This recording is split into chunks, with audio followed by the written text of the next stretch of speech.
Hi everyone, it's Art from Underwater with Art here.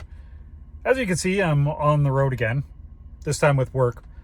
But while I'm sitting here waiting, I figured I would do a quick video for you that I promised. I promised that I would do a little bit of a rundown after taking my SeaFrogs housing for an ice dive. Now, I did this just over a week ago, and I did the dive without the camera in the housing. I figured best to be safe than sorry before I put a camera into it.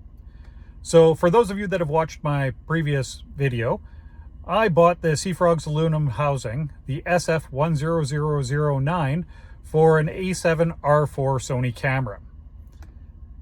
Now, the reason I bought it is covered in another video as well.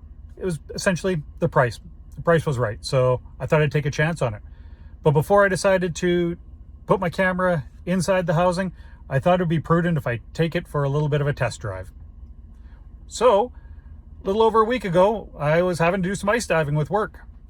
Temperatures inside the cabin where I was staying, probably plus 20 degrees Celsius, somewhere right in there. Outside temperature, pretty warm out actually for us. It was only minus 3 degrees Celsius. Water temperature was 3 degrees Celsius as well. So, I prepared the camera as I always do. I looked after all my O-rings, made sure they were all lubricated, made sure they were all clean. Pulled a vacuum on the camera probably 2 to 3 hours before I entered the water and let it sit.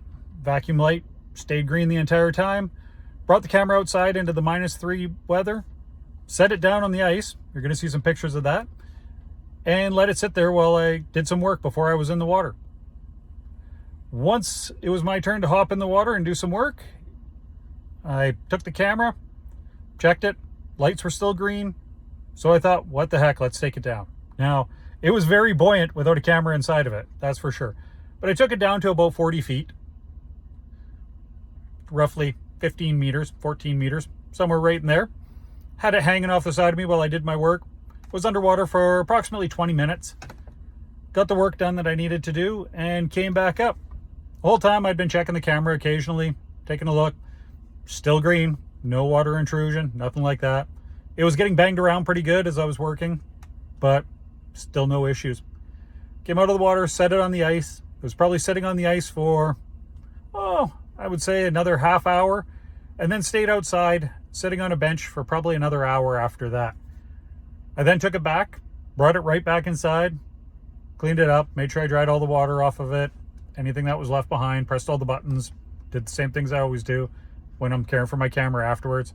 Then I thought I'd give it a try to pull the back cover off with a vacuum still in it. Well, I undid the latches and I tried. I banged it, I knocked it, I tried pulling on it. I wasn't too forceful, but I was more forceful than if it just got a slight bump or being jostled around. It didn't let go. It was really good. No loss of vacuum that I could determine. Light stayed green. I then released the vacuum. Back popped off without a problem at all.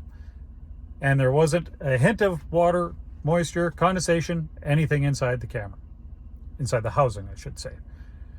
So with that being done, going through those conditions, a little bit of thermal shock, not crazy, but just a little bit, I'm now confident that I will put my camera inside of this and take it diving. I don't have any issues whatsoever with the SeaFrogs aluminum housing that I purchased for my Sony camera. I'm hoping that I'll be able to get a few more pictures from a few more dives. They're not going to be ice dives, but shortly I'll be diving again with it. So stay tuned. We'll have some more videos shortly. Thanks again. Bye now.